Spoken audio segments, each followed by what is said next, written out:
তো এই যে দেখো কড়াইতে তেল দিয়ে জিরে শুকনো লঙ্কা তেজপাতা ফোড়ন দিয়ে দিয়েছি, আর তারপরে টমেটো কুচি দিয়ে টমেটো কুচি দিয়ে একটু এগুলো একটু ভালো করে ভেজে নিচ্ছি।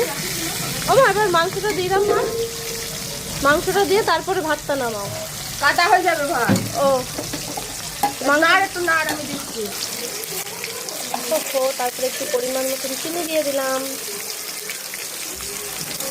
একটু তেলে একটু চিনি দিলে সুন্দর কালার আসে।